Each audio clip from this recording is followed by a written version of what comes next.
And here it is, the This and That Gaming Podcast, episode 10. I'm one of your hosts, Daz, tonight, or whenever you're listening to this show. And with me, as always, my comrades, Mr. Mark Cassar and Mr. Dave Muscat. How are you, gents? Who would like to answer first? Because I did this last time too. See, we're so fucking professional. That's how professional I am, that I'm swearing within the first, 30 seconds? Yeah. But we're so professional that we waited for each other before we answered.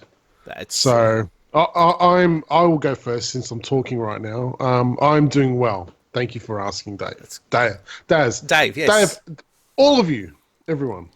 Get with the program, Mark. I swear to God, I'm not drunk. David, how are you? I am doing really well. Thank you, Daz. That's good. That's good to hear. But we have a guest today. Yes, we do. Long-time friend and podcaster, Mr. Peter Biu. How are you, mate? This is our song. This is our song. I got your letter just the other day. Did you? I did. I got the letter to jump on the show, so I thought, why not? I'll jump on this. And I thought I'd write this song about you, But yeah. Just to let me know exactly how you feel? Just to let you, exactly right. How you doing, mate? Good? Yeah, good, man. Another long day of work. Couple of beverages as usual, and come here to chat some gaming with you guys. Cool, man. And guess what? What? It's the weekend. Finally. Jeez, you guys are supposed to be excited. It's the weekend.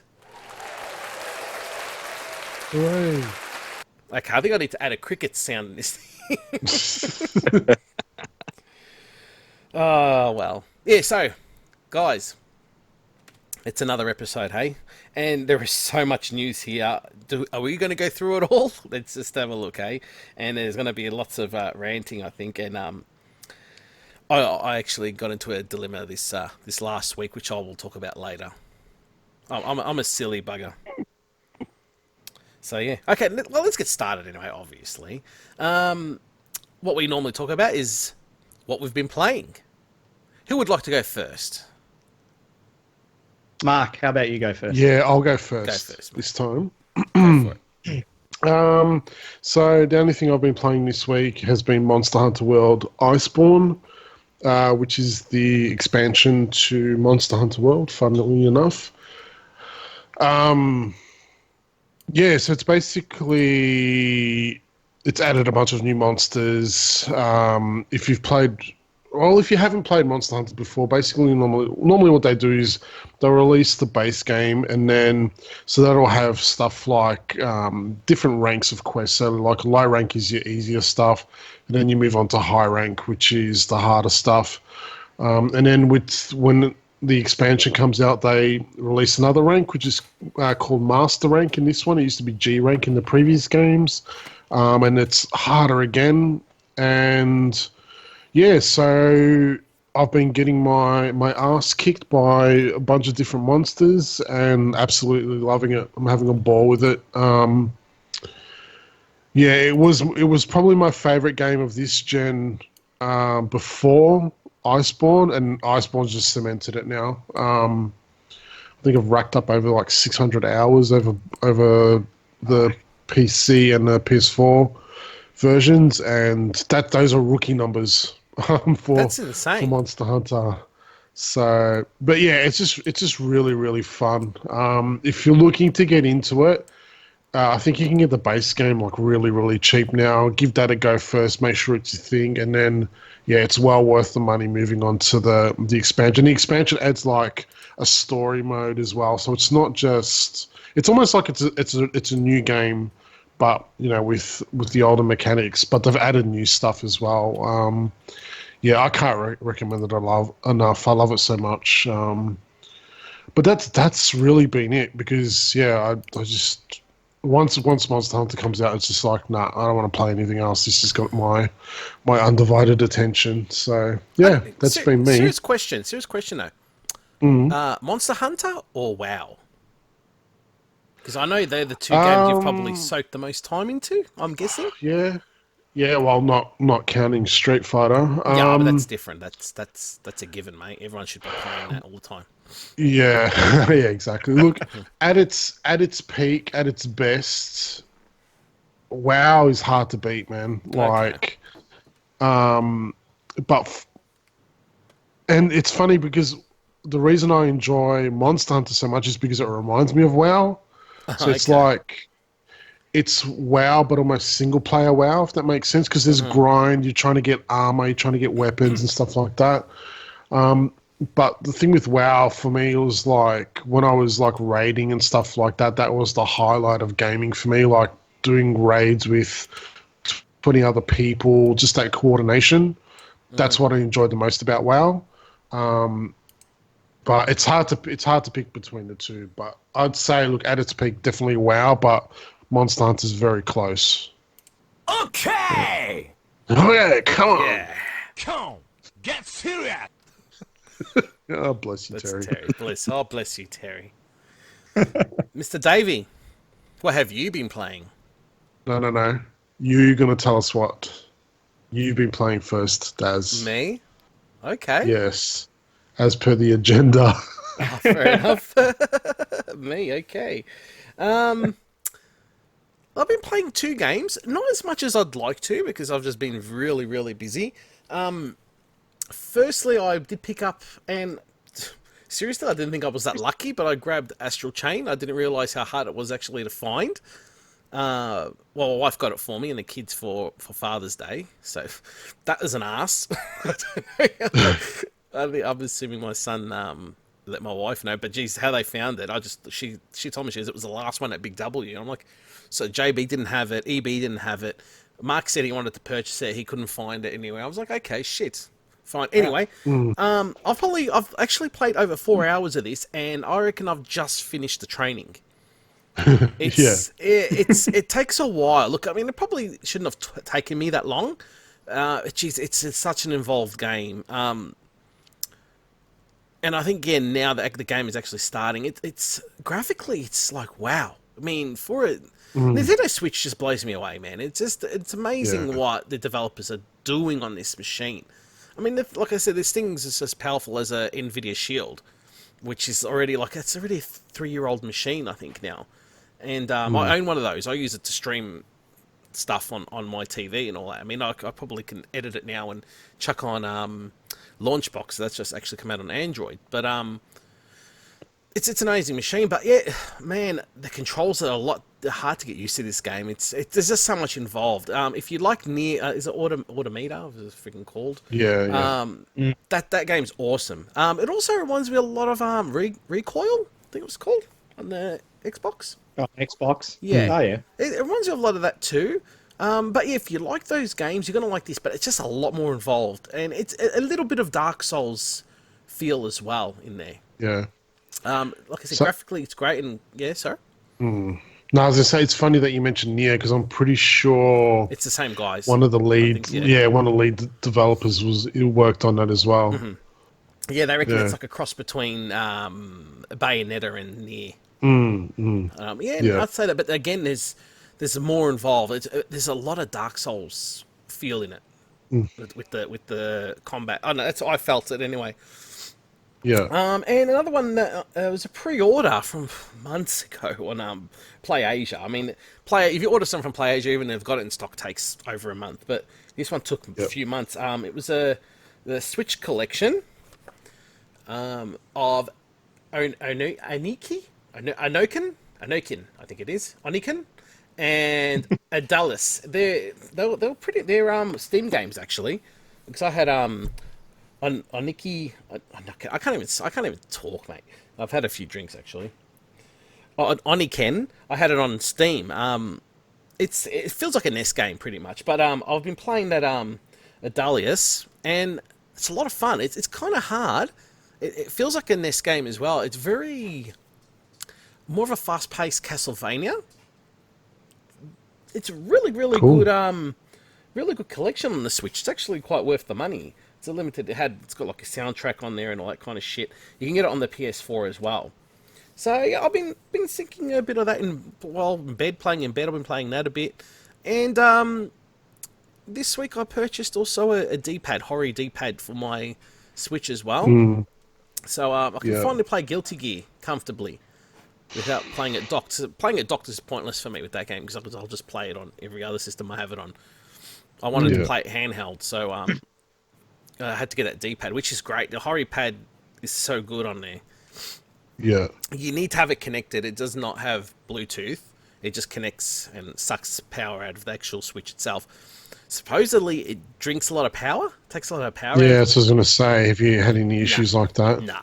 Maybe they've updated them since. Yeah. Nah. Because I know, did you get the Mario Brothers one? Yes, I did, yeah. Yeah. Yeah, so that might be like a later version that's been updated or something like that. Yeah, no, battery So- just depleted as normal, so Yeah. yeah, that's what I've been playing. Astral Train I really, really have to really get into properly, hopefully this Yeah. weekend. Yeah. I mean, it's gonna be a busy weekend of being out with the family tomorrow, and then Sunday I really have to do some homework and do the next game, Mark Street Fighter 2 for the Arcade Perfect podcast. So that's gonna be interesting.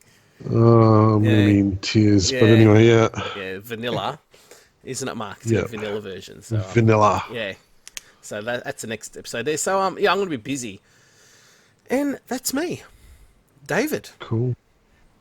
Well, I think Pete and I have both been playing the same game, but maybe different parts of it. So I'll kick off first, and then we'll get Pete to give his impressions as well.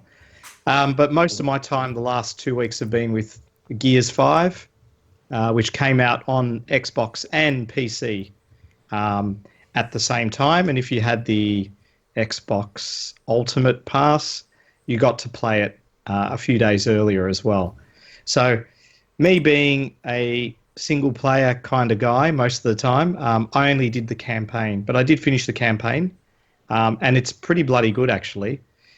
It's the last. I haven't played Gears since Gears 2, and this campaign was awesome. It was really, really good.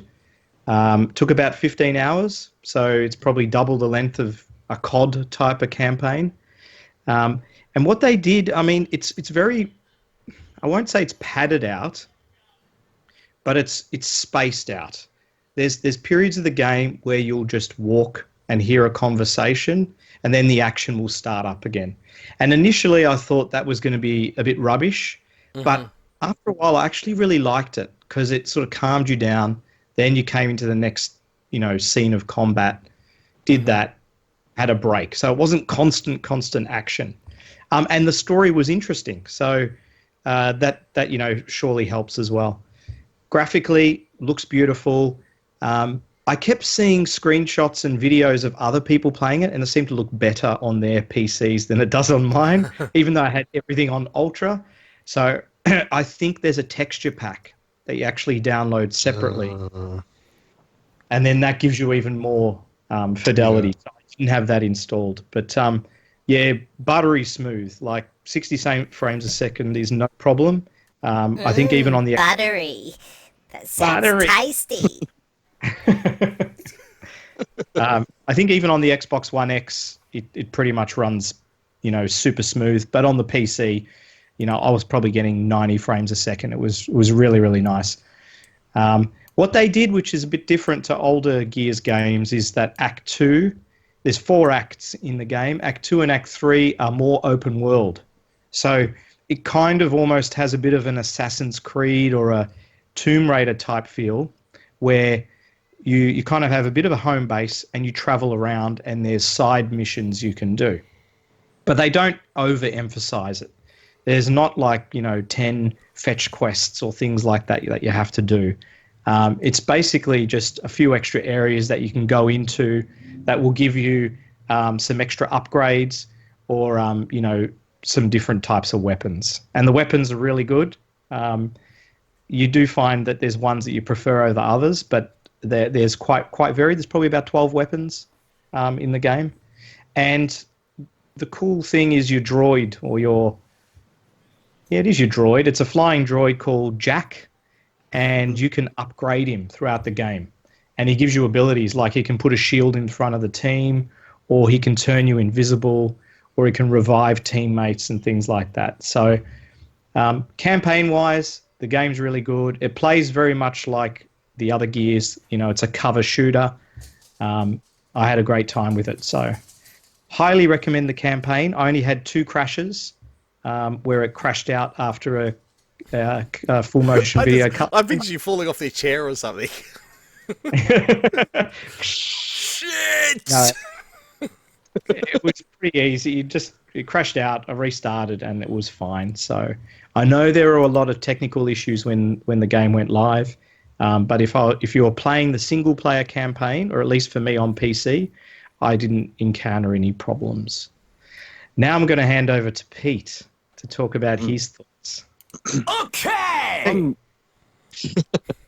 I'm pretty much like in agreement, I guess. It's a little bit probably different though, like on, I guess, because you played through on PC, was it? Yeah, it was on PC. Yeah, so like if you play it on the Xbox, like you're saying, if you've got the Xbox One X, it's actually campaign wise is really good. Like it plays at 60 frames a second and can go up to 4K, which looks really good. If you don't have the Xbox One X and you've just got the original Xbox One, it was a bit of a strange move. I guess the machine obviously can't handle it. It can handle multiplayer at 60 frames a second, but it actually can't handle the campaign at 60 frames a second. Ooh. That's bizarre. Yeah, which is a bit of a letdown. Like, I mean, there are some... Is this the Xbox One X or the Xbox One? Just the Xbox One. So if you've just got the original Xbox One, yeah, its campaign plays through at 30 frames, which is very noticeable, like, difference. Like, it just loses that really smooth edge, especially when there's, like, lots of like explosions and particle effects and all that sort of stuff. It doesn't kill it, but it does let it down. But it still looks like visually amazing for the console version anyway. And the campaign itself, like the Xbox, I don't know if if it is just an Xbox thing. The campaign does have issues playing like online. A few people, it was actually popped up in quite a few forums how their games were crashing. They were losing save data, and some of the chapters on Gears are actually pretty long. So if you lose your save file, you're going to be a bit upset having to battle your way all the way through it, especially if you try to do it like on, Insane or something crazy where you're just grinding your way through the matches. But overall, like to what I actually haven't finished the campaign. I've more got stuck into the multiplayer side of things. Overall, I got to admit, I love the game. I was keen as hell to play it because of the ending of 4. This game just pretty much jumps straight in, and the good thing is too, there is a section where you can go into videos basically which recap the entire stories on the Xbox. I'm not sure, is that on the PC as well? Yep. Yeah, it's on the PC as well. Really nice. Yeah, so if you haven't played it, it's not the end of the world. You can watch the video and it will tell you the whole story about Marcus and the Pendulum Wars and how they got to where they are and what's going on. So that's a good side of it. But multiplayer is probably where I've been spending an extreme amount of time. They've added in new additions like the Hive, which is basically a 3-player game. Your mission is basically to escape basically a map called the Hive. There isn't like a lot going on in there. You'll encounter all bosses and stuff like that. If you haven't played the campaign and you want to, I'd probably recommend not playing the Hive and not playing Horde too much, because both of those modes will introduce new bosses from the main campaign. So it might take away a little bit that surprise of, oh, cool, what is this coming to get me? Because you'll end up seeing it in those modes. I'd play campaign probably first, but you do have those added modes.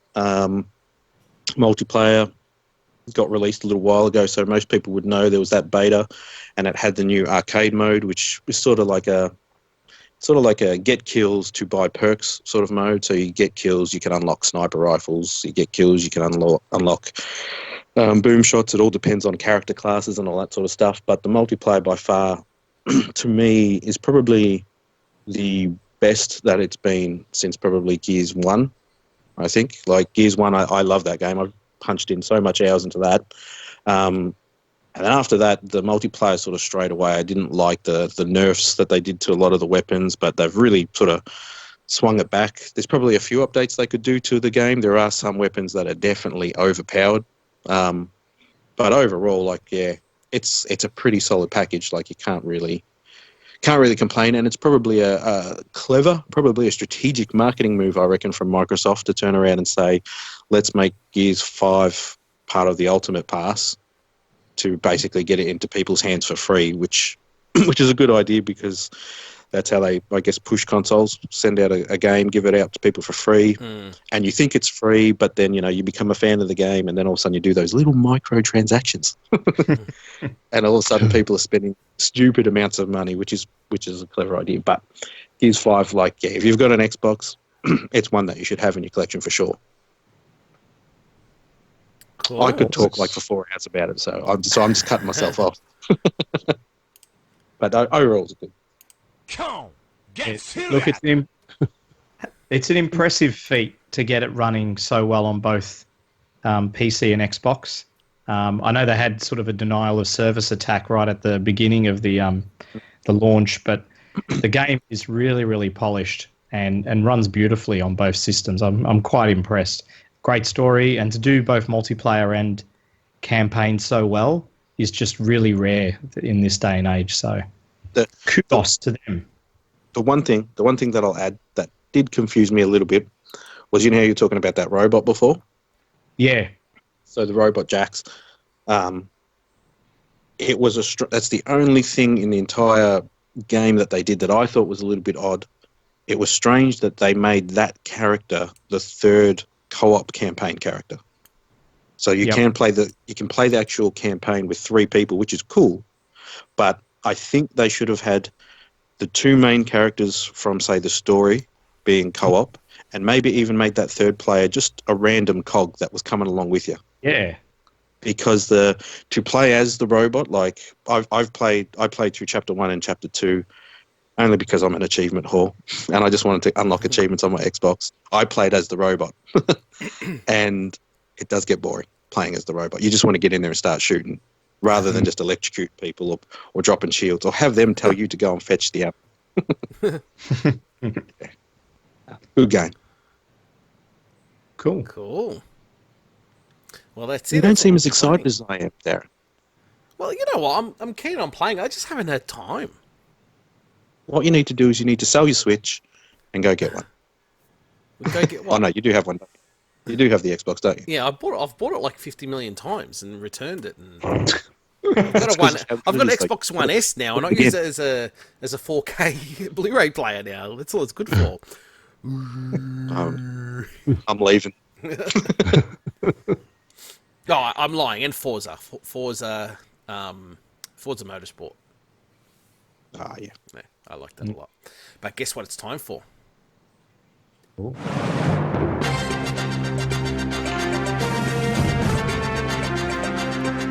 With your host, David Muscat. Thank you. Did you want me to kick off the... Have to do it twice, always. Okay, Dave, go for it. What would you like to kick off? All right. We'll start with, this is only a quick one, but Star Citizen. Do you know what this game is, Daz? Okay. Yes. I know what it is. Isn't it like Elite or something? Isn't it it's similar to that. This is that crazy game that had... That's never finished? It's never finished. Yeah. It's had like $150 million in Kickstarter funding. That's insane. It is bonkers. It is bonkers. Yeah. It's become so big that they've broken the game into like there's sort of 3 or 4 different games being built at the same time. So there's a multiplayer part, there's a single player part. Anyway, the single player portion called Squadron 42 was meant to go into beta around this time, but it's been delayed till next year now. So I don't think this game's ever going to come out in some way, shape or form. So is this game just keep getting funded? People are just throwing money at it. Yeah. They keep putting money to it now. So if you go to... that's insane. It's robertsomethingindustries.com. If you go to the website, you'll see how much funding they get per day and per month. And it's still getting funded right now. Roberts Space Industries or something like that. I'm on there now. Yeah. People buy ships. So when the game comes out, they're going to get a fancy ship. Some of those ships cost like 10 grand. and they'll be funding the game for that amount of money. They fund it through insurance for ships. It's just mad. Yeah. So I don't know what the amount is up to now, but basically, I think they're hoping the game will come out. Maybe parts of it will, and it's being developed by multiple studios in multiple locations. So I think we'll see some of it, but we probably won't see all of it. There's actually a tab called Pledge Store. Yeah, it's nuts, isn't it? Does it say what it's up to in terms of standalone ship? It's $725 US, and this bargain. Is insane. Yeah, I think you can buy the. I think it starts at maybe $30 or $40, but there's ships that are like $10,000. So That's crazy. it's pretty nuts. But that's 10 grand when people put all the money together. Yeah, that's not just for one person to pay. No, just for one person What? doing that. What? Yeah, What's it? I know. I It's don't understand. I don't understand. I can't find where it says what it's up to, but Yeah. I'm not even going to I'll bother. look for it. Yeah. I'll look for it later on and give you an Yeah. update. But essentially, it's been delayed, and that's all we need to say. Wow. Cool. Bulletstorm has been released on the Switch, Daz. Yeah, I saw that. Like, I don't know much about this game. Is this like a part 1 and 2 together or something? From what I read, I think it's only part 1, but I could be Okay. wrong. Mark, have you heard anything about this? No, not a game that I really follow, to be honest. I thought it was just Bulletstorm 1 re-released after like 4 years or something like that. It's not a new game, it's an old game. 2011. Yeah, so I'm surprised it's Didn't getting that a release- re-release, but yeah. Didn't that release originally like on the Xbox 360? Yes, and It PS3, yeah. Yeah. Yeah. X3. Like an Epic. No, it wasn't Epic, was it? That's right. Someone else EA. that did it. It's EA. That's right. Yeah. It had something to do though with. Well, back in the day, it did. Probably not so much now, but it did have something to do. I'm positive, like it was using like the Unreal Engine or something, and it was sort of like a sub thing done off like the Gears of War engine, but nowhere near as good Yeah. back in the day. I played Bulletstorm on the 360. It was fun. I think this edition has Duke Nukem in it as a character that you can play as well. That adds a bit of novelty, I guess. But yeah, $30 in the eShop if you're interested. Let's move on though. Final Fantasy VIII Remaster. Mark, did you want to have a chat about this one? Yeah, so after all the hype, Final Fantasy VIII Remaster has come out and not to positive reviews. So from the looks of things, what they've done is they've remastered the character models and not much else. So when you look at the character models against the backgrounds, the character models look sharp. You know, they look great. They look how you would expect a remaster to look, but all the backgrounds are washed out. Honestly, And it dude. just... Sorry, Mark. Honestly, dude, when I saw Yeah. screenshots, it looked like it was just running through a PS1 emulator on PC with just what's it called, with patches and stuff like that. Yeah, Yeah, pretty sort of. much, and it's pretty much what it is. But it just, the problem being is when you put like, there's like classroom settings and things like that, so you've got students in the background that are look all pixelated, whereas you get the two main characters looking all sharp and clear. So it's another half-assed port for a game that hasn't had a great port to begin with. So yeah, save your money if you were looking forward to that one. Can you imagine it at 4K, Mark? It would look Yeah, amazing. exactly. Yeah. Madness. This was a bit of interesting news. The Neo Geo arcade stick. Did you guys see this? Saw it So- quickly. Yeah, that's strange. Yeah, it looks pretty, and it's got two purposes. So it's an arcade stick you can just plug in and use as a joystick, but it's also apparently going to come with 20 Neo Geo games as well.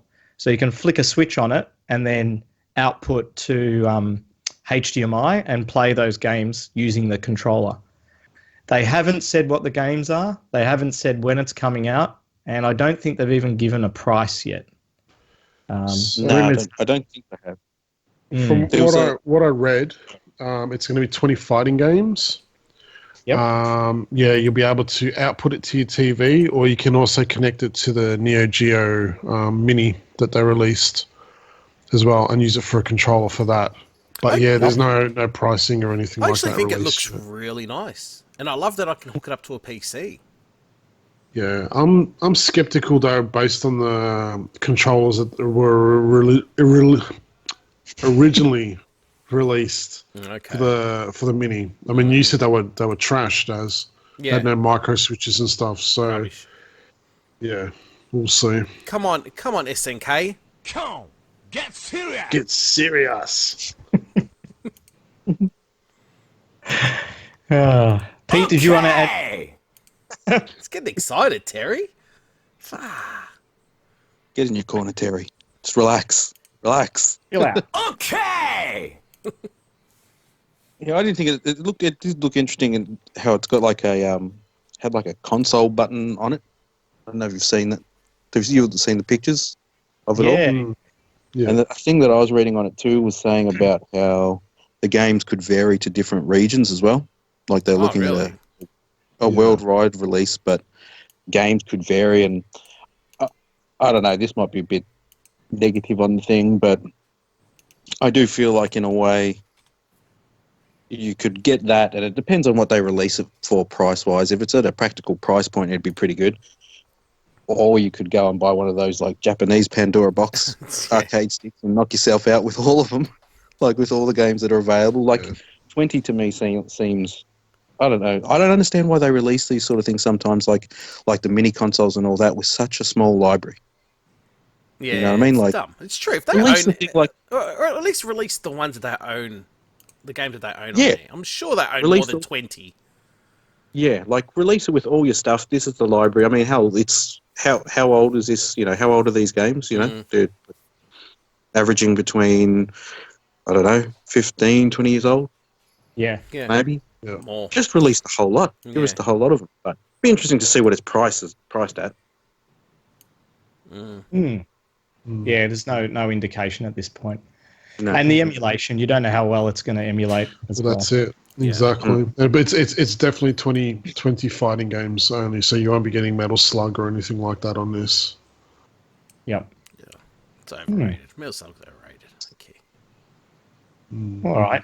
Well, this is something that Daz, your son, might be interested in. Yeah. Fortress Melbourne has announced plans to open a 200-seat esports arena in the CBD next year. So this will be the biggest gaming entertainment arena in the Southern Hemisphere. Wow. It's actually going to be at Emporium. Do you guys know where Emporium is? It's in No. it's part of sort of in Lonsdale Street near Myers. So it's part of that Oh, big okay. Yeah. Near Melbourne Yeah. Central. Yeah, it's going to be on the basement and I think ground floor or one floor below. So it's going to have a LAN lounge with PCs and a restaurant and bars and all sorts of stuff. I don't know if it's going to be any good or not, but it's kind of cool to have something like this pop up. It might mean we get a few more esports events. I'm not a huge esports person, but you know, it's something that I guess this generation will be a lot more interested in than I am. I'm definitely all for it. Like, I reckon it's really cool that something like that's actually in Australia. Like, just from other events and stuff, like places like PAX and whatever that we've all been to before and having chats with people. Something that really blew me away, which I thought I've never really heard of much recognition in Australia anyway, is like people saying, you know, having a chat, where are you from, blah, blah, blah. Oh, I'm from Switzerland. Oh, why is that? Okay, you've come a long way just to come to PAX. Switzerland. Oh, yeah, I played this game. And they're paying for me to be here. Like, it's pretty crazy. And, like, it's something that, obviously, we're probably a little bit old for, in the old esports. We'd need people to give us massages on the old thumbs with the arthritis kicking in. But, you know, it is like the boys at work. Sorry, I don't mean to be going on a tangent, but the boys at work always pick on me and the assistant manager because on a Monday, generally, the boys at work all gather around and they'll be talking about the footy. What happened in the footy, blah, blah, blah, blah, blah.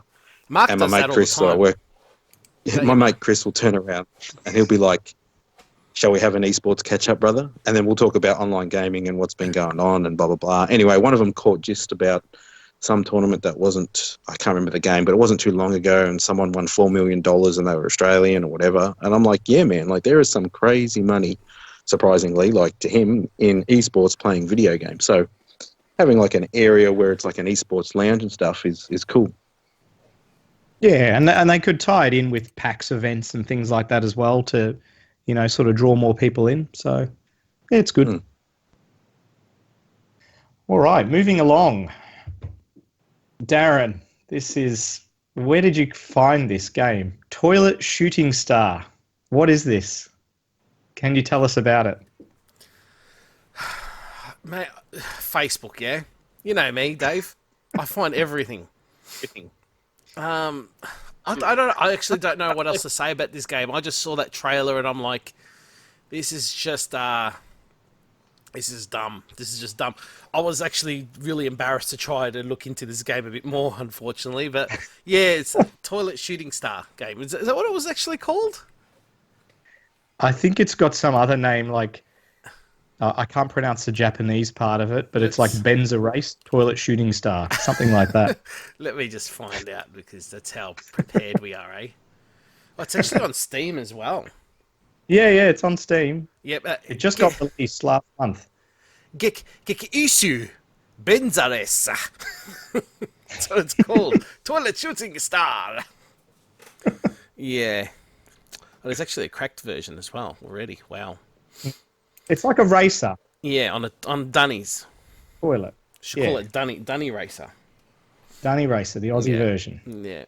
So how's that? Yes. I thought Toilet Kids was hitting the bottom of the barrel on the PC Engine. But yeah.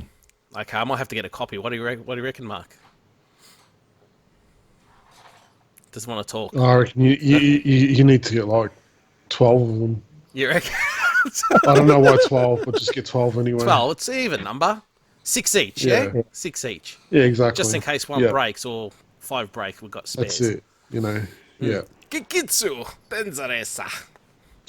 All right, I'm watching some footage now, and there's a guy on the toilet reading a newspaper while racing around the track. So I can't imagine it's very good.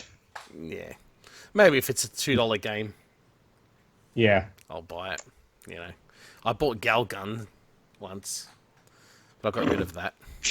I regret buying that game. That was horrible. People don't look that game up. Mark, Was that don't judge me. No, it wasn't a call recommendation. It was just me thinking, okay, this looks cool.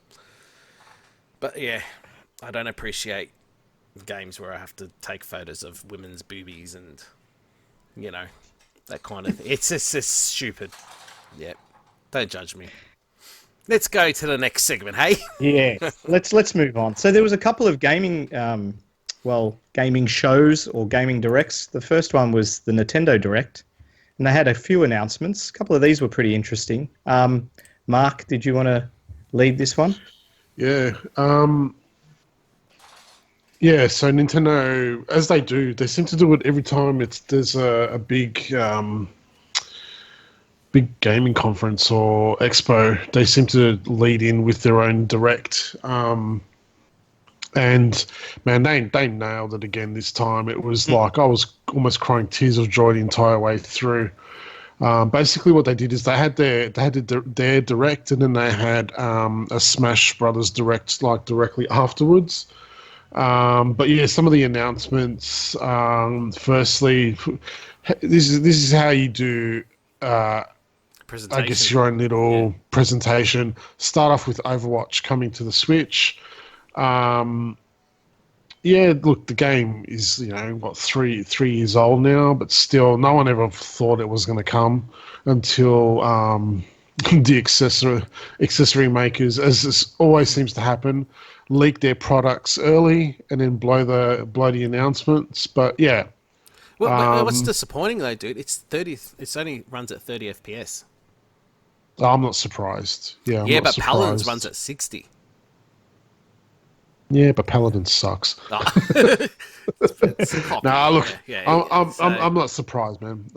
And graphically, man, look, I've played Paladins, Yeah. and it's not a bad game, but I think Overwatch looks much better. Oh, of course it does. But yeah, I'm not surprised, and they're probably locking it for like I think it's more handheld about, mode I and think it's stuff like handheld. that. Yeah, because I don't think Yeah, if you're yeah, playing yeah. against docked against handheld, it might be unfair. So Yeah, exactly. yeah. And it's got, look, they've put in some like motion controls and stuff like that, which is pretty neat. Like for some of the ultimates, like for example, Junkrat's Riptire, you can control it by leaning the switch from side to side, which would actually be pretty fun. And so there's a few other things, but yeah. So Overwatch is coming. I think that's next month.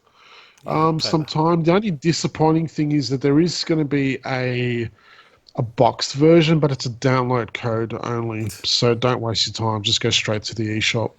I don't think there's. just I honestly don't think there's a point of having a physical version of that game anywhere. Yeah, that's fair as well. That's fair. Some of the other ones, some of the other announcements, Super Nintendo games are coming to the Switch, or they've already come now. In typical Nintendo fashion, yes, we're releasing a feature, and it's out today.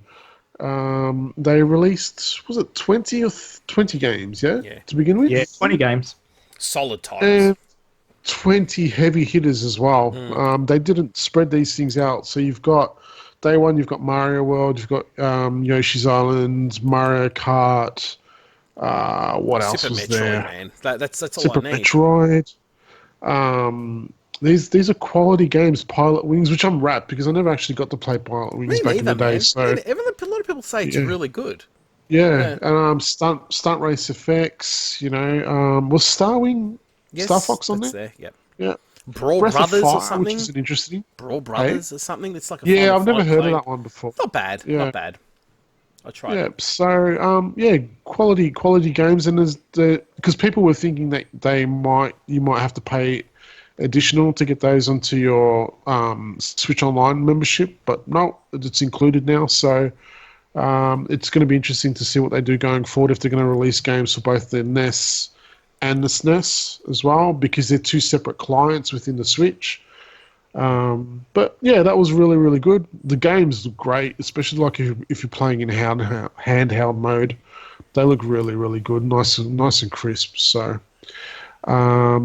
next one was Terry Bogard coming to Super Smash Bros. Ultimate. This is one of the best reveals that I've ever seen. If you're a fan of King of Fighters, you would recognize this like right away.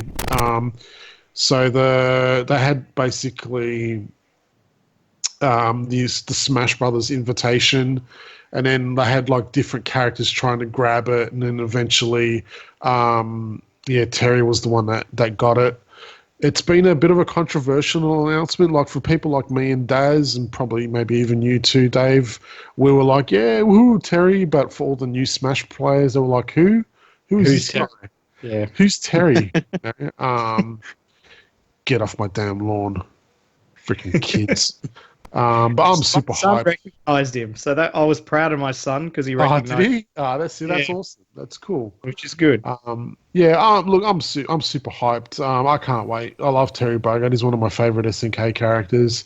And they also announced that Banjo-Kazooie, who was revealed probably about a month or two before that, was going to be available again that day. So that was really, really cool. That made a lot of people happy.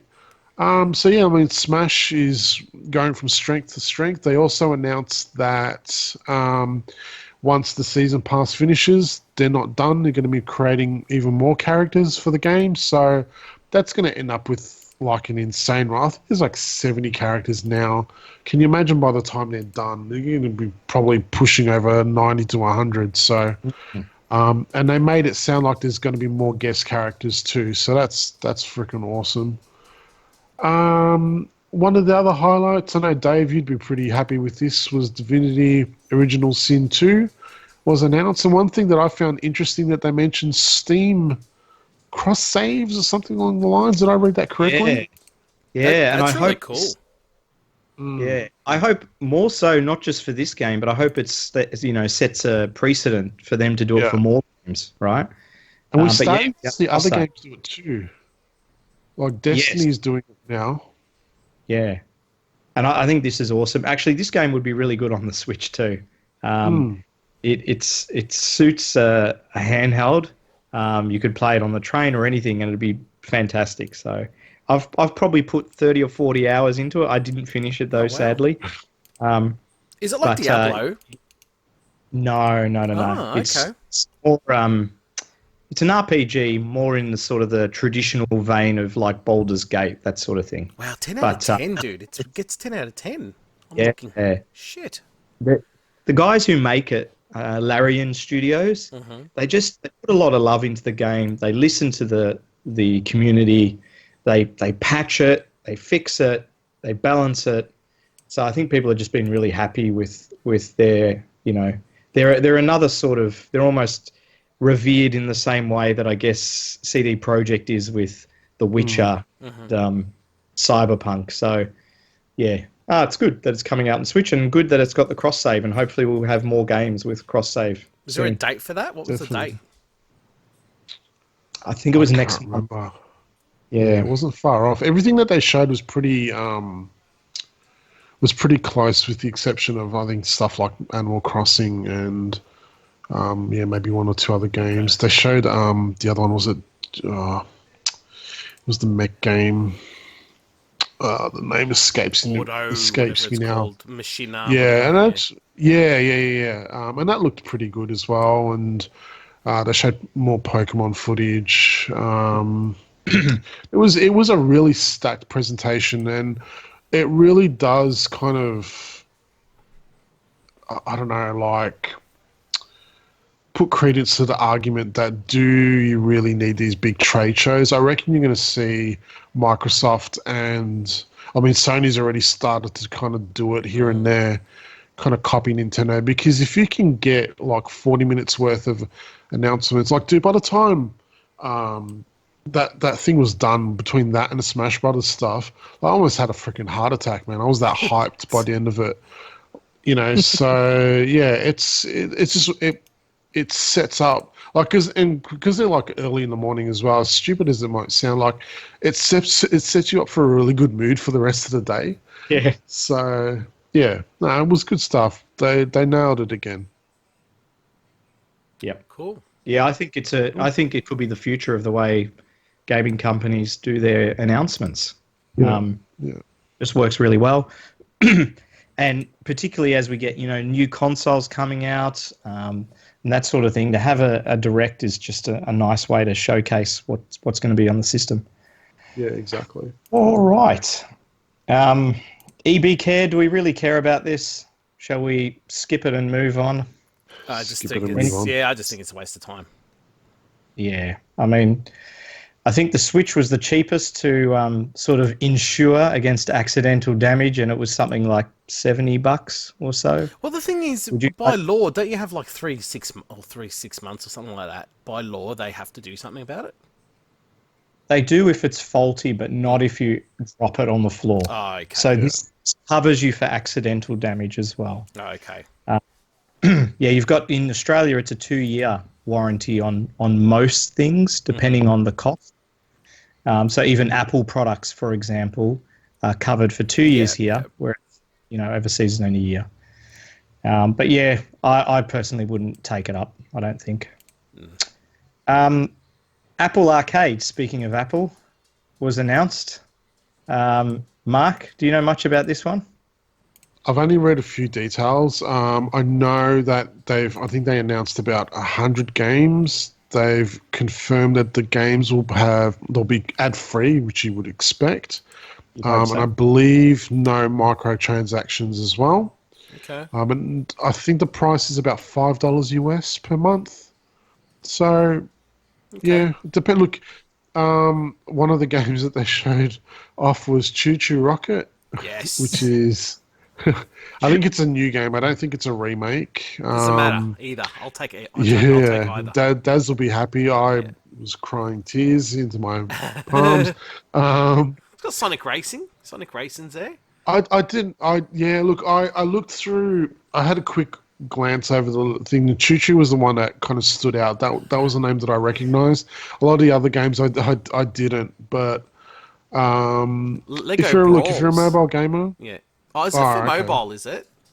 I thought yeah, it it's was mobile. Yeah. I thought maybe it was like an Tablet. Apple TV thing. Oh, Okay. tablet. I think you have to have an Apple device, I guess. Look, for $5 a month, price is right. You know, if you do a lot of gaming on that, I think it would be good for someone with kids as well. You know, like this day and age, you know, you see parents shoving iPads into their kids' hands to keep them occupied. $5 a month, probably worth the investment there. And I guess gives you kind of peace of mind that they're not going and, you know, buying games with your credit card and all that kind of stuff. So Google yeah. Stadia, take note. Yeah. Really. Yeah. Really. Yeah. Price is right. So Yeah, they're smart. It's the same thing they're doing with their TV streaming service. They're not coming in at an expensive price, and that will get people to, you know, jump on board and give it a try. And if it's got enough content, it'll keep them hooked. So I think it's a good approach. Yeah. yeah, it's smart. I'm not a big Apple fan, but I think this is smart. Very, very smart move. Yeah. They're not being too greedy. Definitely. No, Yeah. Yeah, exactly. And So that $5, comes out on. yeah. Sorry? Yeah, $5 nothing. It comes out next week, actually, September Oh, okay. 20. Okay. And the Very iPhone quick. 11 is released. Yeah. Okay. Cool. I can use my my iPad for something now. Yes. Besides Facebook. Oh, jeez. Launchbox version 10 is out. You know, I mean, I love my Launchbox, obviously, and the Android version is actually out as well now, officially, and it's $7.99 Australian dollars. And you know what? It's worth every cent. I've bought it already. I haven't set it up yet. You do need, of course, emulators running behind it, like RetroArch and Redream and etc. But what the Launchbox Windows version does, you need to update that. It lets you sync your ROMs on your PC straight onto your phone, and it just does it for you. You don't have Nice. to. You don't have to set nothing up. Which it's just amazing, and you can actually. It lets you select what ROMs you want. Like, for example, if you've got like 20, geez, what am I talking about? I've got like probably over 100 gig worth of ROMs. I can select what systems I want to put on there, and it'll just transfer those. It doesn't transfer the whole thing unless you tell it to. And it just it installs it straight on the phone in selected directories for Launchbox to detect. And yeah, it's such a neat little package. Again, ETA Prime, that YouTube channel, he shows you how it's done, and it's piss easy. Yeah, so I'm gonna dig out my control pad, and yeah, if I can't be stuffed playing on my computer, I can just play in bed now. My little Bluetooth controller and on my phone. Shame there's no Apple version, because then I could play it on the tablet, but oh well. Launchbox. Good stuff. Very cool. Yeah. Good old Billy, Mr. eh? Billy. Oh, he's back in the spotlight where he wants to be all the Get time. serious! He's not Come on, get serious! he's not very serious. I don't know if he is or not. He's bringing out the lawyers to reinstate his records that have been taken down from Twin Galaxies after they said that basically he'd been cheating. So I don't know the full story around this, but I do know that I think there was someone that sort of noted that the way Donkey Kong loaded on his world record attempt was not the way it loads on original hardware. Correct. So they basically said, hey, you know, you're running an emulator or some sort of modified hardware, therefore your record doesn't count. But on top of that, they also they took away his Pac-Man record as well that he had. So that's probably stinging him quite badly now. So at this point, there's nothing else aside from a threat to bring out lawyers. I don't think Twin Galaxies has responded yet. They won't back down. They're not going to back down. records. They won't No, back I don't think so. Do you guys know anything more about this one? Not really, no. No, but I'm wondering though, because I mean, it's been a while since his records were taken away from him. I wonder if it's having like adverse effects for his other. Because I mean, we know he's got that hot sauce business. Yeah. And It's quite nice, actually. and not taking the piss either. Yeah. I mean, like if he's suffering with sales because of that now, because he's been painted such a negative light, or who knows. Just Billy, mate. Once in a while, smile for the camera. Yeah. Well, look, It won't kill you, dude. in his It defense, sort of does seem like it's getting out of hand. yeah. Well, in his defense, he did smile when I was talking to him when I met him up at Con-Off. So, Oh, good. yeah, no, he did smile, and he was quite polite and nice. But And there's no doubting that he's a good player, right? no, he's he actually did very well up good. in No, the he's actually very good. I'm not going to take that away from him. But what's that saying? If you I don't know, you miss your bed or something. What's it? You lay in it or some shit. If you make your bed, you lay in it or some crap. It's pretty much that. If that made sense. Well, Yep. no more about Billy. Let's go to one that I know David gets excited about. Okay! Madness. Madness. So System Shock 3, they had an official trailer released. It's pre-alpha footage, so it's still got a while to go. It looked pretty good. It had the mood and atmosphere of System Shock. And if you haven't played System Shock before, it's a game that is essentially sci-fi horror. It's kind of like Aliens in space. It's atmospheric. It's a first-person shooter with some RPG elements. But what makes the game so good is the atmosphere, the music, the sheer terror as you hear something coming from around the corner and you're not sure what it is and how you're going to deal with it. So I'm really excited about this, more so because the original creator of System Shock 1 and 2 is leading System Shock 3. It's a different development studio, but he's producing it or whatnot. So it's good to have Warren Spector at the helm. And I look forward to this coming out. Hopefully they can deliver the goods. The sequel's your favourite game of all time, isn't it? It is. It's pretty much is my favourite game. Yeah. He's excited. All right. There's madness in the David corner there. There is. There's butterflies in my stomach at the moment. So you're really excited, David? Very, Casey, very. Oh, that's so sweet. Peter, you've been so quiet. That voice freaks me out, man. Why? Why you? Don't be scared. Okay, get back in the room. She's gone. Sorry. Yes. So, aside from Nintendo Direct, we also had the Tokyo Game Show. And it's still going right now. Mark, Death Stranding. This game continues to entertain us. Yeah, Did you so say words about this? Sony had an onstage demonstration with Kojima and a very overly excited Japanese woman. I don't know who she was. She was there on behalf of Sony, playing Death Stranding. Played it. I mean, they were on stage for quite a while. We actually did get to see some combat and other bits and pieces of the game, but I still don't know what's going on. I was actually going to ask you, do we know what's happening in this game? No. It looks like you're meant to be...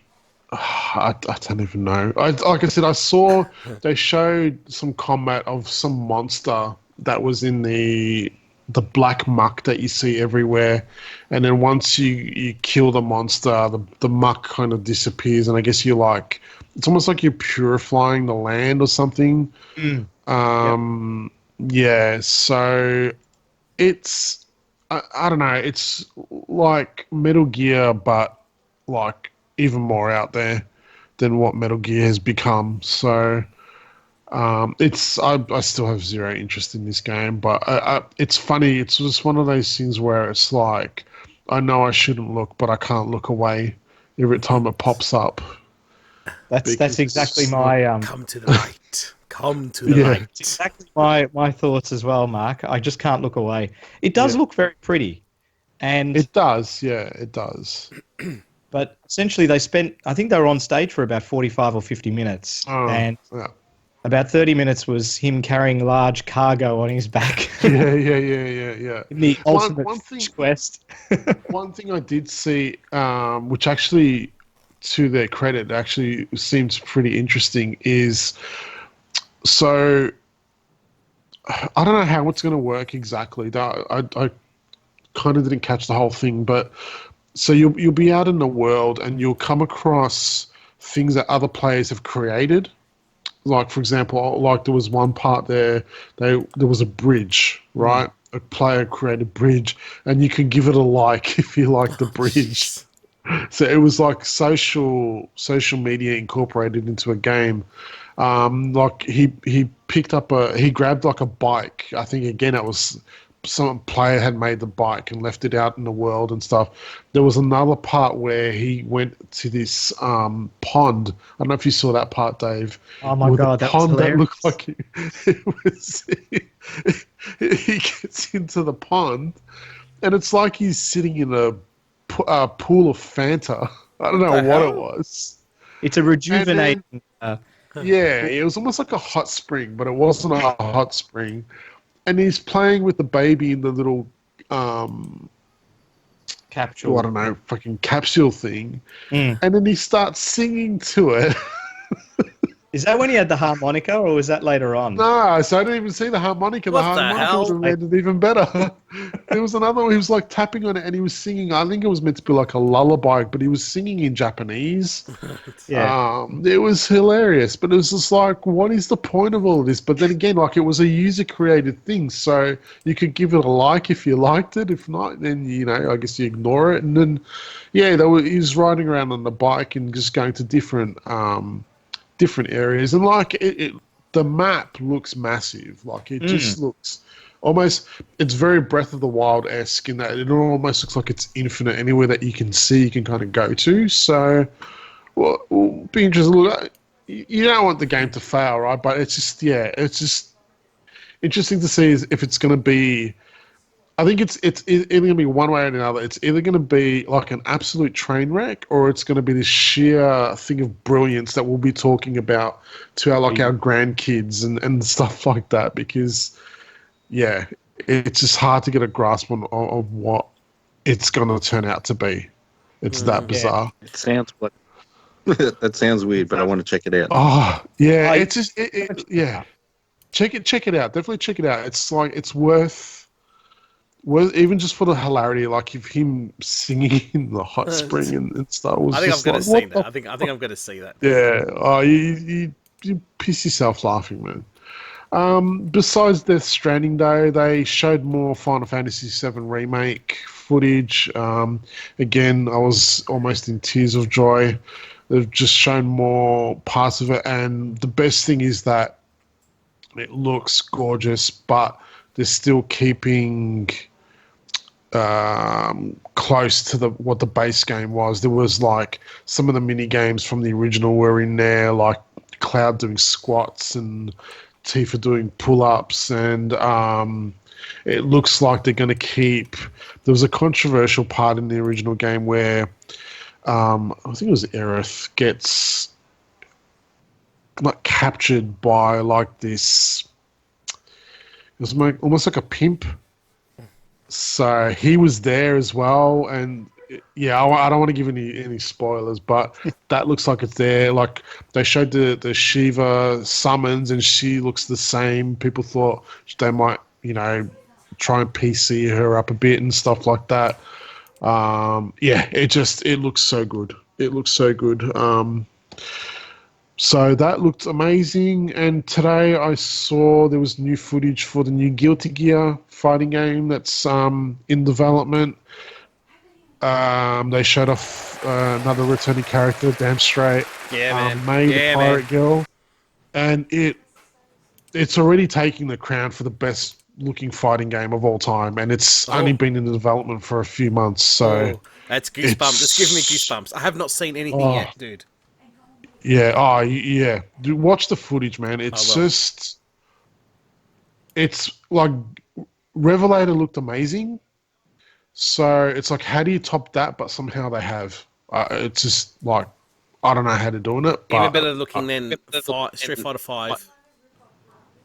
Dude, makes Street Fighter 5 look like shit. Oh, wow. Sorry, Pete? You know, like, Revelator made 5 look like crap. It right? did, yeah. Yep. So, yeah. Peter? I cut you off. Who? Me? Oh, No. I thought you were talking. Oh, okay. No. I'm interested to check this one out, though, because I never really heard much about Guilty Gear until you showed it to me. Dude, it's... Darren. It's my second favourite fighter after Street Fighter.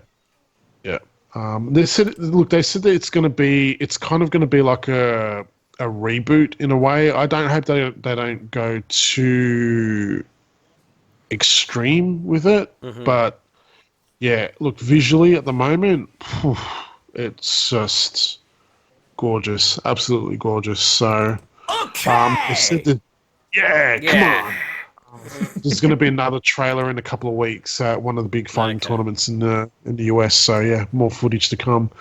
But besides that, I haven't really taken much note of Tokyo Game Show this year. It's been kind of quiet. I think again because we're at the end of the console cycle. I guess things are not much is getting announced right now. But next year will be different. Yeah. Yeah, there wasn't much from Sega there either, from what I saw. There was Ball, it's Phantasy Star Online 2, bit of Persona 5 Royale, but nothing, groundbreaking or super exciting. They spent most of their time talking about Mario and Sonic at the Olympics and Tokyo. That actually looks alright, there's a retro version too. I'm buying it, man. I'm buying it day one. Yeah. Okay. It's got a retro version, which is cool. Yeah. I got to say, because... I love games with mini games, and this looks like godlike. So, I'm there day one. Talk about mini games. We need a friggin' WarioWare on the friggin' Switch. True. It hasn't been one yet. No. Huh. I think there's one on Wii U. Yeah, there was. Yeah. Oh, there you go. Come on, Nintendo. Speaking of the Switch. Yes. Being fit David, let's just go this real quickly because my head's going to pop if I keep thinking about it. So, look, I'm not as negative as you guys around this. Not that I'm buying it. But Nintendo have announced a fitness device for the Switch called the Ring Fit, and it comes with Ring Fit Adventure. It's a pretty poor name, to be honest. It does look like a ring, but there's connotations there. Essentially, it's a circular ring. You put one of the Joy-Cons in it, and you can flex it to do various exercises, or you can, move it around to do other exercises. And it has an attachment, a strap that you strap onto your leg, and you put the second Joy-Con in. So it's similar to the sort of the Wii Balance Board. You can use it to do exercises, yoga, all that sort of stuff. But they have included an adventure game that actually has a story and levels and combat to it. So that's kind of cool, I think. They're at least it's got combat. So, and you actually have to make decisions in the combat as well, which is bizarre. So you've got your traditional sort of Japanese RPG, turn-based combat where you'll be up against one or more enemies, and some enemies are weaker to certain moves than others. So you'll have to use different moves in order to do more damage to them and progress through. So, look, I think if someone's looking for a bit of exercise and a bit of fun, it might be all right. It's not up my... David. Come on, get serious. That's it. People, if you could only see David's face and how excited he looked talking about this thing, it's quite worrying. And he's still laughing. He loves it. I love it. Have you seen the video, though, introducing it? No. I just saw pictures and how... The man and woman introducing it just are way too excited. Do you think I'm excited? They're super excited. Bonkers. Not following the Switch all that much. It can be rather concerning, like hearing you get your ring, you put it on your Joy-Con, you hook up a strap. I'm like, what are you talking about? Then you go into combat, and it's got a story to it. I don't know if I want to know much more about There it. you go. Peter, it's one ring Yes. to rule them all. So, yeah, it comes out October, I think. So not far away. It's about $120, but that's with the game as well. Yeah. Calling it now. 2 years' time, this thing is going to be lining the shelves in cash converters. Cashies, yeah, man. Cashies are going to be rubbing their hands with glee when they see this thing. Well, actually, no, they won't, because they won't be able to fucking sell them. No, they won't. Oh, I wish I had a laughter sample. You need to get one, Des. Yeah, From he's like got- an 80s sitcom. Yeah. Canned laughter. Yeah, laugh track. Yeah. And last bit of news. I'm going to put this in the news section, otherwise we're going to be going for a while. I ordered the Switch Lite. Can you believe that? 3 times. 3 times. And I cancelled it 3 times. Yeah. I know, it's just dumb. It's just something I had to chuck in there. Yeah, it was just one of those things. Oh, I want one because it's got the D-pad. No, I don't want one. Yeah, I want one. Oh, I can get it cheaper. Amazon just had it for $288, and I thought that's so cheap. And then I ended up getting that horrid D-pad thing, and then I still bought it again. I pre-ordered it again. I go to Mark. I had my head like, what's that? I had my tail between my legs. I go, Mark, shut up. And I showed him. And he goes, is the Xbox One all over again? And now I've bought that thing a million times. And you know what? That cemented everything. I thought, no, you know what? Cancel. I'm not going to get this thing now. I might get one when it's like super cheap, but it's like, what am I doing? I know precisely what's going to happen. He's going to get it, right? He's going to enjoy it for like 2 days. It's going to be the greatest thing ever. And then all of a sudden he's going to want to play something in docked mode. Yeah. And it's going to go from the greatest thing ever to the worst thing ever. And then it's going to end up on fucking Gumtree or eBay. Yeah. And then he'll sell it, and then 6 months later he'll repeat the cycle. Yeah, and I'll get it again. Like I said, this is exactly what he did with the Xbox One. Yeah. That's like what I was going to say. For Like, it. it's a good. Sorry, go Pete. Yeah. I was just going to say, like, it's probably a good thing, like, if you didn't have one and you're not interested in hooking it up to the TV. It's a great Yeah, it's a great little handheld. Yeah, it's gonna be awesome. But yeah. Because I mean, like, you could look at it like it's a fraction bit smaller than it's not like that much smaller, is it? It's just a little bit smaller, It's isn't it, 5-inch than the screen. normal Switch. It's thinner. It's a bit more portable. It's got that D-pad, which is handy, and you know, compare it to like a 3DS. There is no comparison or anything like that. Like, it looks phenomenal. So I reckon if you're someone that didn't have one and you were always on the go and you're always sort of, you never really played it like docked on the TV, it's probably really, really good. But if you're a bit of a combo person where you do a little bit of both, it's probably not worth it. Yeah, no, it's not. But Fight it. Yeah. Fight. Yeah, I don't need it. Well, look, like I said, I got that D-pad horry thing, and I ended up buying a grip thing, so it's more comfortable to hold the Switch, because that's one of my main qualms, is that with the original Switch, it's not comfortable to play in the handheld mode. No. It's my fingers cramp up, especially my little fingers, because they're like holding at the bottom. So I thought, you know what, I'll buy one of these holders, and it gives me a bit of a grip on there. So I've bought that. I'll wait till that comes. It was only like $10. I thought, well, all up I've spent like 50, and I've got that horry thing, and that a lot cheaper than paying $300. So Yeah. and I've got everything I want, and I can play games vertically too still with that little adapter that I have. So yeah,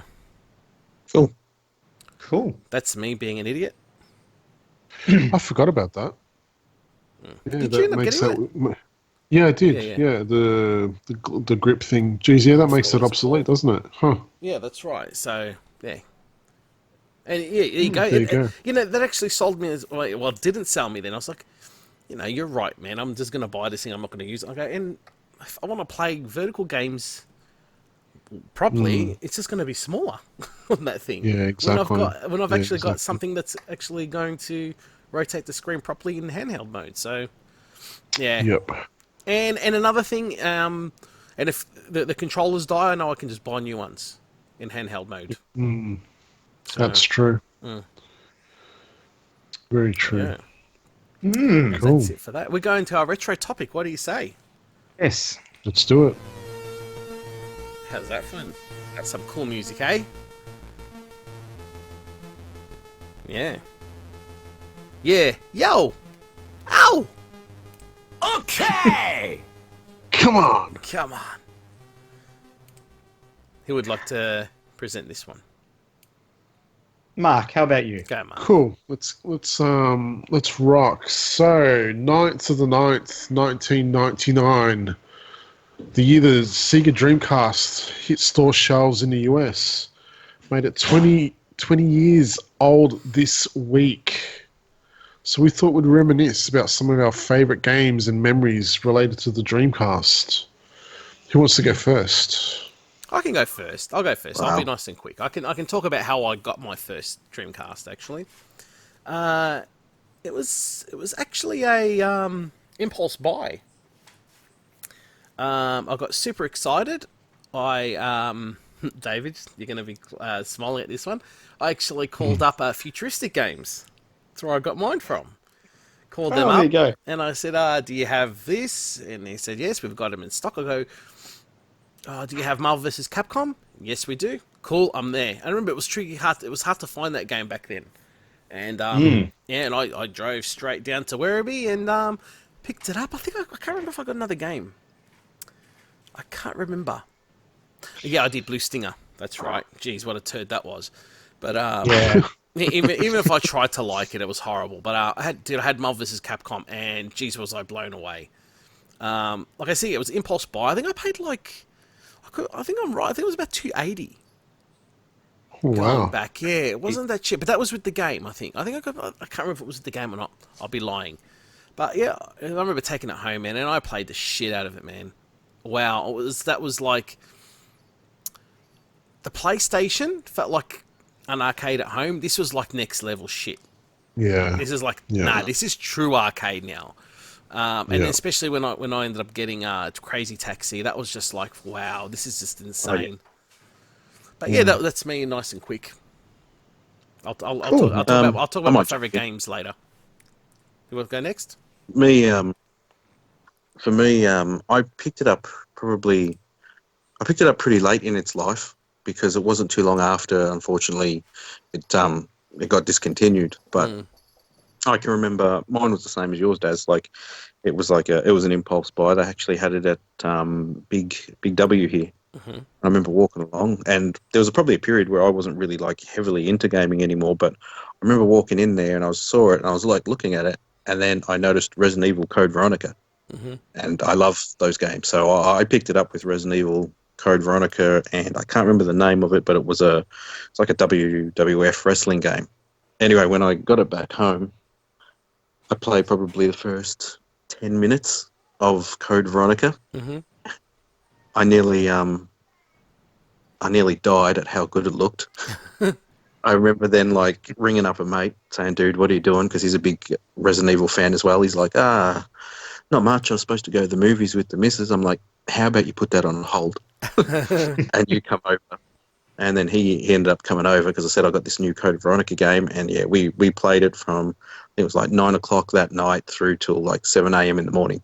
And both rang in sick the next day, didn't go to work. Like, it was phenomenal. It was just depressing and sad, but at the same time, I mean, we had a field day that when it did get discontinued, like do you remember Billy Geitz? Did you have that? in Melbourne? Yeah, we had that. Yeah. So we had a Billy Geitz, really big one here, and I remember him ringing me up. Mick, his name is. He's like, "Pete, you need to come down to Billy Geitz." I'm like, "Why?" He's like, "Man, everything is like $5." I'm like, "What are you talking about? I just got this machine. Like, I probably had it for about maybe, I don't know, maybe 3-4 months. And yeah, everything was like $5. So we bought every pretty much game that you could buy that they had, and then we bought steering wheels for $5, the Oh, fishing rods wow. for $5. We just went on a field day. And I played the crap out of that long after the machine like come to an end. There was a basic game. I think off the top of my head, you guys might be able to correct me if I'm wrong. Is there a game called Vigilante 8 or something? Yeah, A car game? Yeah. Yeah. Yep. We would play that all the time. It's probably not the greatest game in the world, but we would play that all the time, like just linking machines and stuff. And obviously games like Shenmue like blew me away on the Dreamcast, but so many good titles on that machine. It's just a shame that it didn't keep going. Mm. And 20 years ago, man, that makes me feel old. It's nuts. Yeah. Mm. Next. David, how about Me? you, David? All right. Yeah, I think I bought my Dreamcast from Darren. You remember that shop in Burke Street? It was on the corner of Burke and Elizabeth, and it was upstairs. Oh, jeez. Remember that gaming Dungeon store? Crawl? I think we had. Nah, not Dungeon Crawl. wasn't Dickhead Dungeon used to Crawl. work there. Mark. I'm not going to say his name now. Oh, okay. You know what I'm talking about? Burke and Elizabeth Street. Up the It was- escalators. Yeah. Up the escalators. I think I got it from Yeah, there, yeah. but I could be confused because I might have got my DS from there. I can't. Oh, Pulsar games? Pulsar. Yeah. Yeah. Yeah. Anyway, I remember getting it, and I was blown away by Soul Calibur. For me, was the game that just looked unbelievable in this system. It actually still looks pretty good now. Yeah. But back then, it was like far out. This is an arcade machine at home. Like, it was light years ahead of what was on PlayStation. So that to me was amazing graphically. But game-wise, I really liked some of the RPGs. So Grandia 2 was one that I've played right through, and that was really, really good on the system. And racing-wise, did you ever play MSR? I think it's Metropolis Street Racer. Yeah, I liked it. Yeah. Precursor to Project Gotham Racing. Yeah. That's right. Yeah. Yep. And it had that kudos, that Yeah. kudos. Mm. See, that was different and cool at the time. So yeah, that was really cool. But love the machine, love the little VMU with its screen. And what game do you used to have eggs on it that it would hatch? What was Sonic. that from? Sonic Adventure. Was that? Sonic, yeah. Yeah, far out.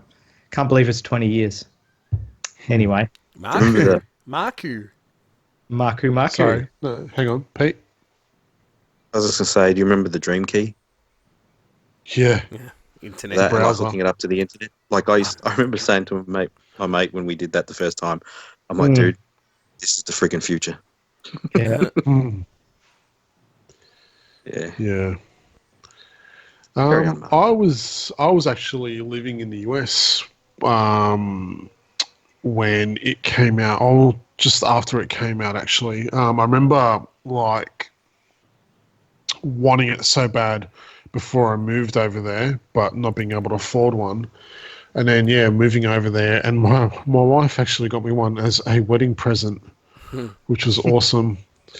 And I remember getting that and a copy of Dead or Alive 2, and I think it was Sega Rally 2 maybe, were the first two games that I got. And then going to the video store around the corner and renting Street Fighter 3 Double Impact and just playing that all night long. And for me, for someone that's a fighting game enthusiast, there's been no better system than the Dreamcast, in my opinion anyway, in terms of fighting games. It's had so many good ones. Guilty Gear. Guilty Gear, this is a system that was out for just under, I think, 3 years. You had Soul Calibur, you had Third Strike, you had Alpha. Power Stone, dude. Power Stone. Yeah. You had Alpha 3, you had Super Street Fighter 2 Turbo, you had JoJo's Bizarre Adventure. like all the Capcom fighters came out on the Dreamcast. Guru, Last Blade, King of Fighters, like they were all on this system, and and then like Dave mentioned, then you had the RPGs like Grandia 2 is amazing, Skies of Arcadia. Yep. There's Fantasy Star so Online. many. Exactly, fantasy. I kick myself that I never got into that because I'm sure I would have been addicted as hell. Yeah. Yeah. But another game which probably doesn't get mentioned a lot because I have a feeling it probably didn't even come out here. But one that I played the hell out of was Bomberman Online. I that so that came out just after my daughter was born. So there was like a lot of, as you imagine, when you have a newborn, you have a lot of late night feedings and stuff.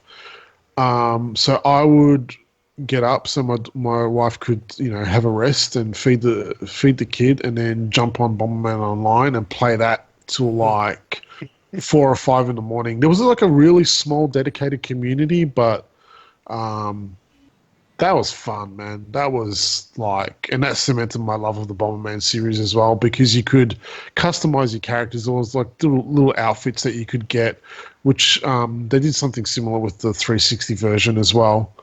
And that was like the first real online game that I played like hardcore, and I could hold my own in that game too. So yeah. So if you won, Mark, in that game, did you Mm-hmm. celebrate like this? Damn straight. Yeah. Exactly. Damn straight. Yeah, and I got like the keyboard for it as well, so I could chat to people when playing and stuff like that. It was just like, yeah, I love that machine so much. I'm almost going to cry talking about it.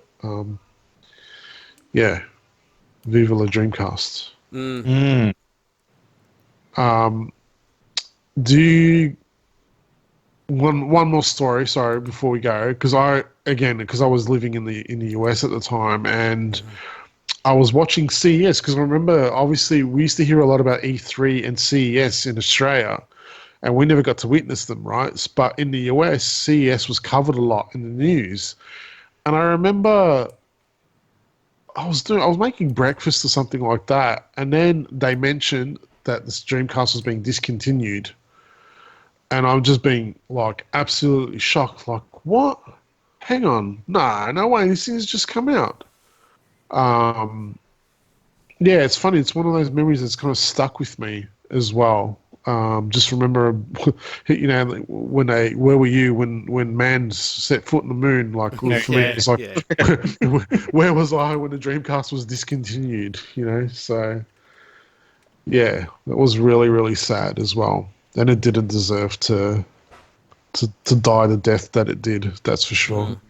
It was a trendsetter, that console, man. Oh, by Yeah. miles, man, by miles. Just everything about it, right, was just like the form factor. I know a lot of people don't like the controller. I actually rate it as one of my most comfortable ones to use. I agree. The built-in, modem and the broadband adapter. Again, we're talking 20 years ago, and they were releasing a broadband adapter. Just all the little touches, and like they had the networked games and stuff like that. Yeah, it was definitely a trendsetter amongst consoles, that's for sure. Well, what do you think? I like the original Xbox. It's the Dreamcast too. So Yeah, pretty much, right? And I mean, Microsoft had their part in the Dreamcast. That's right. They supplied the iOS and stuff, so it's not really surprising, that the Xbox was pretty much the Dreamcast too in a lot of ways. So yeah, there you go. We love you, Dreamcast.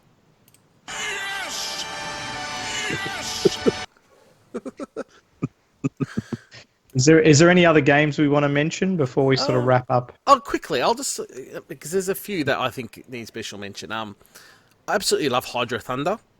Love Hydro Thunder. I still play it now. I think it's friggin' awesome. Four Wheel Thunder, again, in the same vein.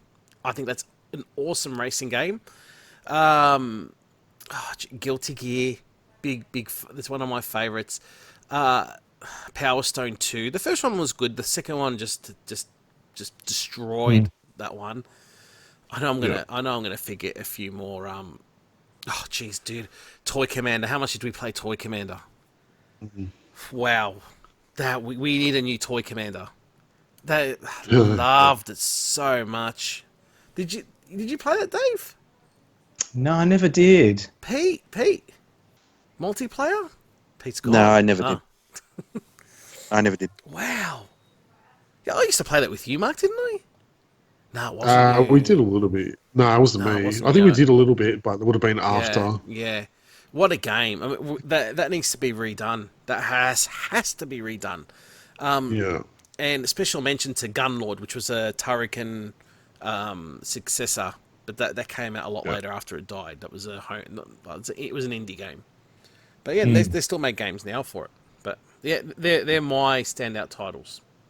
Yeah. Actually, another special mention as well was the 2K sports games. Basketball was great.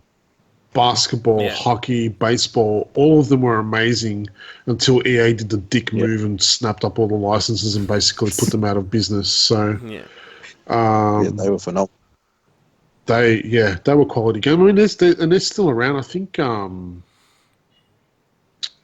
Well, they do still do NBA 2K and all that kind of stuff now, don't they? Yeah. But Yeah, they they pretty still- much they still do 'em. everything else got killed off.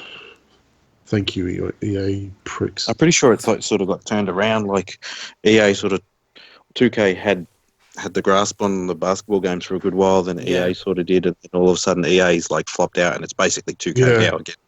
Exactly, because EA doesn't even make NBA Live anymore. Not anymore, no. Good, suck it. It's in the game. Yeah. It's in the game. All right, so that's it, eh? Anyways, that's it. Yeah.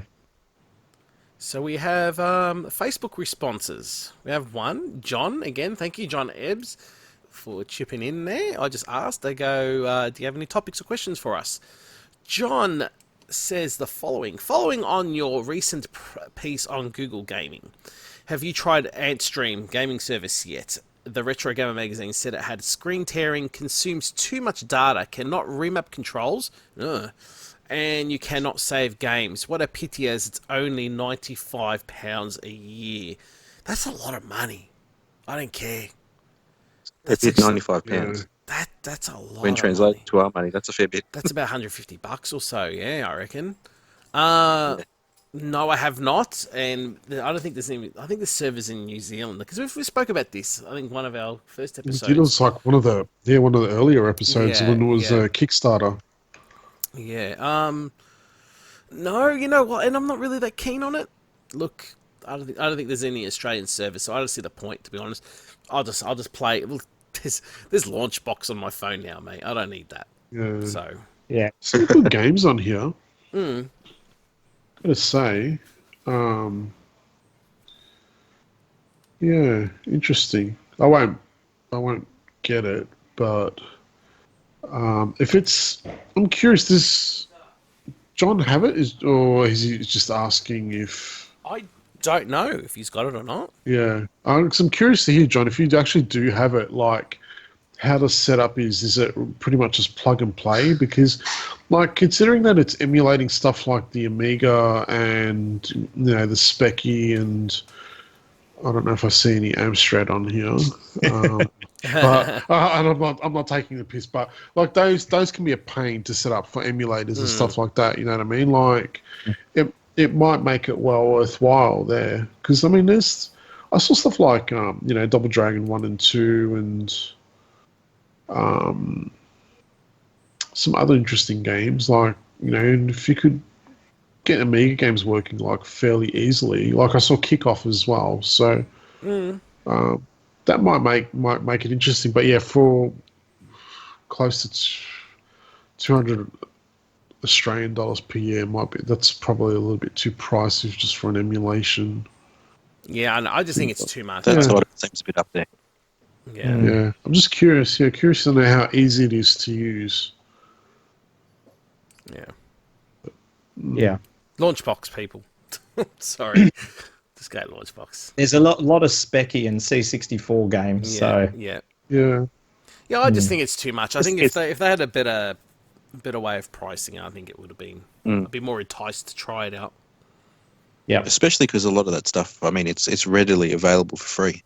Yeah, that's right. Oh, absolutely. You know what I mean? Like if you followed like a how-to guide, you'd be able to fumble your way. If you've never tried to set up emulators, Yeah. you'd be able to fumble your way through it. Like if it was something like $20 or something, and it's easy to use and away you go, you'd probably have like a huge user base. But for I don't know, to me at $150, that's pretty steep. There's some interesting games on here, I gotta say. Football, I don't know if you guys ever played, and you're probably not. You've heard me crap on about like management games and stuff Yeah. in here, but yeah, Footballer of the Year and Footballer of the Year 2 are on here. That's interesting. Mark's getting it. That's no, yeah, no, I'm not. It's just funny because it just brings those bring back some good memories. Actually, it's $172 Australian dollars. Yeah. How man? Yeah, A lot. that's insane. That's madness, David. It is. It's bonkers. It is bonkers. it's insane. Wow. And stream. Come, get serious. All right. Should we wrap this up? Yeah, let's call it a night, eh? Yeah. Shout outs, guys. As always, shout outs to the listeners. Shout outs to John for always asking us questions as well. Give us stuff to talk about, so we appreciate that, John. Shout out to you guys and shout outs to Sega for releasing the Dreamcast 20 years ago and giving us some awesome memories. Bring it back, please. Okay. Yeah. Yeah. Get serious. And everyone, thanks for listening in. Remember, take note, the next Arcade Perfect podcast will be out in 2 weeks' time, or maybe a bit less. I think it's around then. Mark and myself will be on there. And yes, we will be reviewing Street Fighter 2. Just the original vanilla version. Isn't it vanilla, Mark? Nice vanilla ice cream Yeah, it's version. vanilla. Yeah. Yes. We have Rich from RGDS podcast also guesting on that. So it's going to be a four-player battle. Obviously, Tax is there too. So I thought, well, we had to invite Mark and Rich because seeing that they're probably the biggest Street Fighter fans that I know. So why not, eh? Yeah. The best, if you don't want to listen to it, like the best ports on the SNES. Yes. Show over. But you want to listen to it. No, I'm Pete, joking. Pete. Come, SNES for life, get mate. serious. SNES for life. Well, we can't mention the Mega Drive version because that doesn't have that poor man's vanilla version. So That's right. Oh, got true. Mark's face. Mark's face is just. No, it's okay because we got the port of the better game anyway. Oh, Ooh. There you go. Mark. Come, get serious. Extending the episode by another 3 hours as Daz and I go back and forth. Exactly. That should be an interesting episode to check out, I reckon. Hopefully, it should be fun. Actually, it's going to be a lot of fun. Geez, there's going to be a lot of turds. That's for sure. It's going to be full Oh, of smelly God. turds. Wow. I was watching a video earlier. I'm like, why are we doing this? That's part of the fun, I think. Oh, I God. really need to find there's an Amstrad homebrew version that actually Yeah. looks pretty good. But Yeah. I'll see if I can awesome. find it. Yeah. David's excited. He's already looking. Look at him. Yeah. He's already looking for it. This is what's happening in David's head at the moment. And with that, thank you, Pete, for joining us today. By the way, No worries, man. Thanks for having us. Thanks, Pete. no worries. And your new mic sounds fantastic. Oh, gee, thanks. Powered by Samsung. Yeah. So yeah, that's it, guys. Again, thank you for joining us. Au revoir. See you in a couple weeks' time. Yeah.